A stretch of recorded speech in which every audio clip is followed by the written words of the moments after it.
Welcome parents.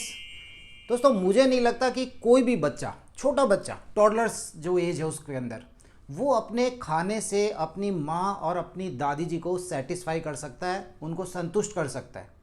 इन दोनों को हमेशा लगता है कि नहीं, बच्चा कुछ नहीं खाता है, बच्चे की डाइट बिल्कुल नहीं है। स्पेशली दादी जी को तो लगता है कि बच्चे ने पूरे दिन से कुछ खाया ही नहीं है। तो देखिए, आज के इस वीडियो के अंदर मैं आपसे बात करूंगा, कुछ स्टेप्स बताऊंगा, मैं आपको कुछ टिप्स बताऊंगा कि क्या आपका बच्चा अच्छे से खाना खा रहा है या उसका जो खाना है उसकी क्वालिटी किस तरह की है।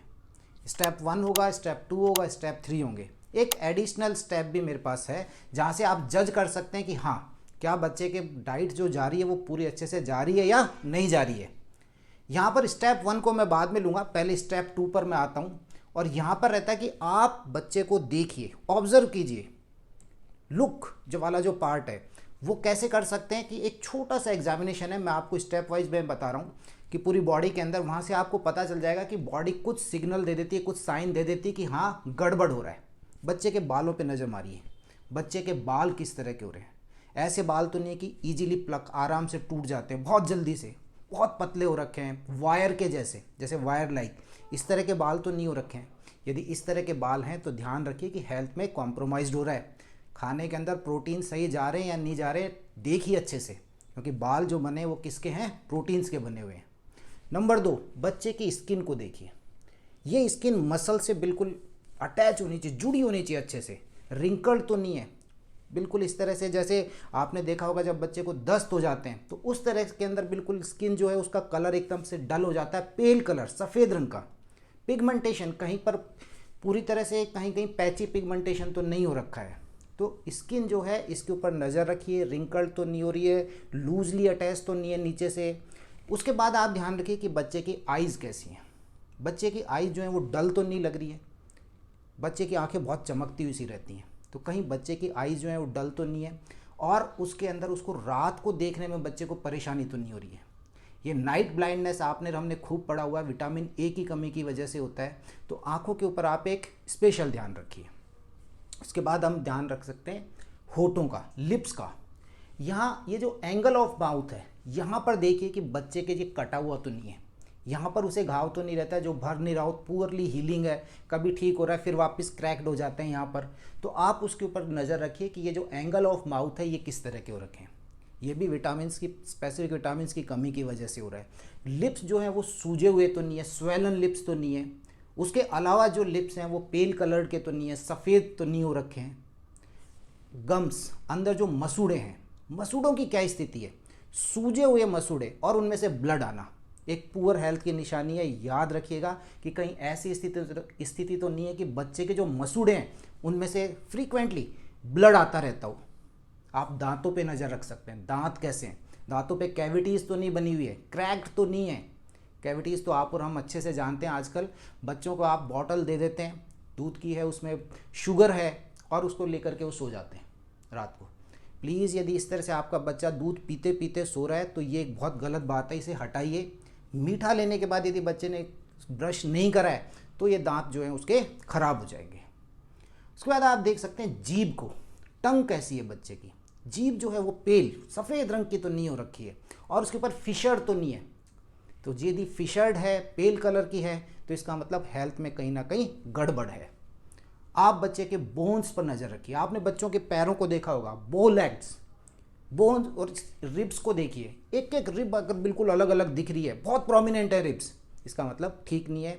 तो बो जो उसके जो पैर मुड़े हैं वो ठीक नहीं है। आप और हम जानते हैं विटामिन डी का कितना बड़ा रोल है यहाँ पर। और जो रिब्स हैं, जो ये एक एक बहुत ज़्यादा प्रोमिनेंट तो नहीं हो रखी है, इनके ऊपर नज़र रखिए। बच्चे के फीट, पैर जो हैं, पैरों की क्या स्थिति है, कहीं पैर उसके वहाँ पर सूजन तो नहीं है। अगर स्वेलन है जो उसके फीट हैं तो इसका मतलब कहीं ना कहीं गड़बड़ी है। आप अपने डॉक्टर के पास जाकर के उसे दिखा करके आइए। उसके जो खाना जा रहा है, उसका जो न्यूट्रिशन जा रहा है, उसमें कहीं ना कहीं गड़बड़ जा रही है। और एक बड़ी चीज़ जहाँ पर आप नज़र लगा सकते हैं, देख सकते हैं, वो होते हैं बच्चे के नाखून। बच्चे के नाखून कैसे हैं, ये उसकी हेल्थ को दिखाते हैं। अगर आप देखें कि बच्चे के नाखून स्पून की तरह कॉनकेव शेप के अंदर है, जैसे चम्मच होती है, इस तरह के नाखून हो रखे हैं, तो इसका मतलब गड़बड़ है। यहाँ पर आयरन डेफिशिएंसी, यदि बच्चे की डाइट में है, आयरन की कमी है, तो फिर उसके नेल्स जो है वो इस तरह के हो जाएंगे, ब्रिटल हो जाएंगे, बहुत जल्दी से पतले होंगे, टूटने वाले, और कॉनकेव शेप के अंदर होंगे, चम्मच की तरह के। तो ये एक अच्छी निशानी नहीं है। आप बच्चे के नाखून देख के भी जज कर सकते हैं। तो दोस्तों ये तो था एक एग्जामिनेशन कि आपने बच्चे को एक बार देख लिया है मोटा मोटा। आप अपने डॉक्टर के पास जा सकते हैं यदि आपको इनमें से कोई चीज़ लग रही है तो। स्टेप 2 के अंदर, जो स्टेप 2 है वो मेरा स्टेप फर्स्ट है जिसे मैंने अभी लिया है, कारण ये बहुत इंपॉर्टेंट है। ये इतना इंपॉर्टेंट है कि यहाँ से आप जज कर पाएंगे कि हाँ बच्चा कैसे चल रहा है। ये होता है बच्चे का ग्रोथ चार्ट। आप वर्ल्ड हेल्थ ऑर्गेनाइजेशन की साइट पे जाकर के इसे चेक कर सकते हैं, बेबी ग्रोथ चार्ट। लेकिन ग्रोथ चार्ट को रीड करना इतना ईजी नहीं होता है, क्योंकि यहाँ पर कई बार हम उसको गलत तरीके से भी रीड कर जाते हैं। तो ग्रोथ चार्ट के ऊपर जब हम बच्चे को प्लॉट करते हैं टाइम टू टाइम, तब हमें पता चलता है कि इसका वेट गेन कैसा चल रहा है, हाइट कैसे चल रही है इसकी। लेकिन यहाँ पर जो बच्चे होते हैं इनको 3 कैटेगरीज में डिवाइड किया गया है according to their body form, उनकी बॉडी कैसी है। कुछ ऐसे बच्चे होते हैं जो वो डाइट लेते हैं, उसकी जो मैक्सिमम कैलोरी है वो अपनी लंबाई में ले लेते हैं। मतलब उनका वेट आप प्लॉट करेंगे तो कम लगेगा, लेकिन हाइट आप देखेंगे तो अच्छी रहती है। इनको हम बोलते हैं एक्टोमॉर्फ्स। ये होते हैं एक्टोमॉर्फ्स। एक दूसरे होते हैं जो मीजोमॉर्फ, जो हाइट भी ठीक है, वेट भी ठीक है, प्रॉपरली उनका चल रहा होता है, ये मीजोमॉर्फ हैं। और तीसरे तरह के जो बच्चे होते हैं ये होते हैं एंडोमॉर्फ। ये क्या करते हैं कि अपना वेट, क्या जो कैलोरी आ रही है पर डे की, वो वेट बढ़ाने में लेते हैं, ना कि हाइट के अंदर। तो ये होते हैं एंडोमॉर्फ। ये तीनों ही जो हैं, एक्टोमॉर्फ हो, मीजोमॉर्फ हो, एंडोमॉर्फ हो, तीनों ही नॉर्मल वेरिएंट है, इसके अंदर कहीं कोई प्रॉब्लम नहीं है। तो यहाँ पर अपने को जीन्स के ऊपर भी बहुत ध्यान रखना पड़ता है। जब बच्चे का वजन आप लोड कर रहे हैं तो जेनेटिक स्ट्रक्चर कैसा है बच्चे का बर्थ वेट कैसा रहा, माँ का न्यूट्रिशन कैसा था, एंड द मोस्ट इम्पॉर्टेंट, माँ का प्रेगनेंसी से पहले का वेट कैसा था। ये बहुत, इन हर चीज़ का इसके बच्चे के वजन के ऊपर प्रभाव पड़ता है। तो वहाँ पर बहुत सी चीज़ों को देखना पड़ता है। कई बार पेरेंट्स बहुत टेंशन में आ जाते हैं, उन्हें लगता है कि बच्चा जो है उसका वेट गिरता जा रहा है। कई बार आप प्लॉट करेंगे तो ग्रेजुअली आपको लगता है कि वेट हल्का सा कम होता जा रहा है। और ये स्पेशली आपको कब लगेगा, 6 से 12 महीने में और 12 से 18 महीने में। देखिए यहाँ पर ये एक नॉर्मल वेरिएंट हो सकता है, कारण क्योंकि इसे हम बोलते हैं लीनिंग आउट। लीनिंग आउट का मतलब ये है कि अब इस समय बच्चा अपना जो बॉडी फैट था, बेबी फैट, क्योंकि बच्चा 6 महीने से पहले तो एक्टिव नहीं था, अब वहाँ पर वो क्राउलिंग कर रहा है, खड़ा हो रहा है, एक्टिव है, चल रहा है, दौड़ रहा है धीरे धीरे, तो वो क्या कर रहा है, अपने बेबी फैट को बर्न कर रहा है। और ऐसी स्थिति में क्या होता है, ग्रेजुअली एक वेट जो है वो थोड़ा सा लगता है कि कम होता जा रहा है, बट बेबी इज़ एक्टिव, वो अपने एक्टिविटी के अंदर फुल है। तो ये है लीनिंग आउट। तो इसको लेकर के आप ज़्यादा टेंशन नहीं करें। बहुत से पेरेंट्स को देखा है कि स्टार्टिंग में 90th परसेंटाइल पे था, अब एकदम 75th परसेंटाइल पे आ गया, वो घबरा जाते हैं कि ये क्या हो रहा है, एकदम से उनको टेंशन बहुत ज़्यादा हो जाती है। तो ऐसी स्थिति नहीं है, आप अपने पीडियाट्रिशियन के पास जाएँ, उनसे बात करें, तो इसमें कोई चिंता करने वाली बात नहीं है। तो देखिए मैंने आपसे 2 चीज़ों में बात करी, एक फिजिकल एग्जामिनेशन था जब बच्चे को आप घर पर आप देख सकते हैं, असेस कर सकते हैं, दूसरा मैंने ग्रोथ चार्ट के बारे में आपको बताया। तीसरा स्टेप जो है वो रहता है बच्चे का एक रिकॉर्ड रखना। ये बहुत ज़रूरी है रिकॉर्ड रखना। कई बार हम जैसे पूछते हैं कि ऊपर का जैसे रिकॉर्ड लिया जाता है तो वहाँ पर ऊपर का नहीं मिल पाता। जैसे मदर्स का पूछ लिया कि आपका वेट कैसा था उस टाइम पर, तो that will be very tough, बहुत मुश्किल होगा, क्योंकि आपको अपनी मम्मी से पूछना होगा। लेकिन ऐसा आपके बच्चे के साथ नहीं होगा। यदि आपने आज ही उसकी एक रिकॉर्ड, उसका जो ग्रोथ चार्ट जो है या जो इसकी रिकॉर्ड जो है, इसकी एक डायरी बना के रखी है, आने वाले टाइम में हो सकता है बहुत हेल्पफुल हो जाए।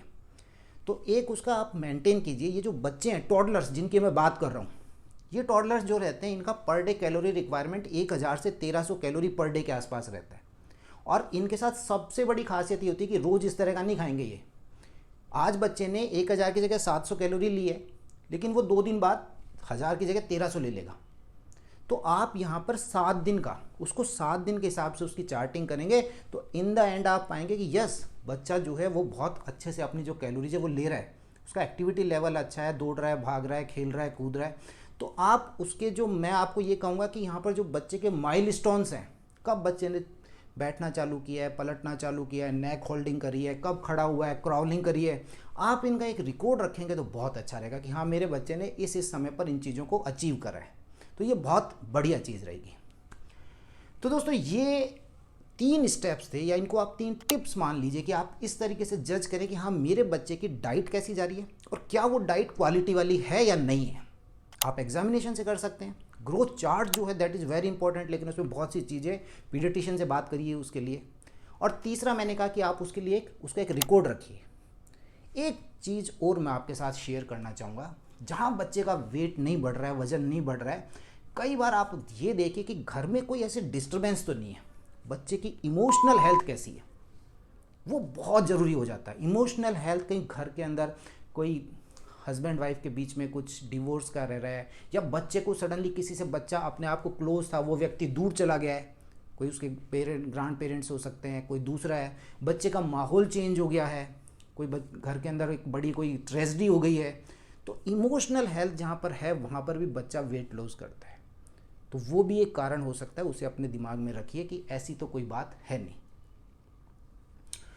तो दोस्तों ये कुछ टिप्स थे, कुछ स्टेप्स थे जो मैंने आपके साथ शेयर करें बच्चे की उसके एग्जामिनेशन से और उसकी ग्रोथ से रिलेटेड। उम्मीद करता हूँ आपको पसंद आए होंगे, और अगर आपको पसंद आए तो इस वीडियो को लाइक करें, शेयर करें एंड प्लीज़ चैनल को सब्सक्राइब करें। Thank you.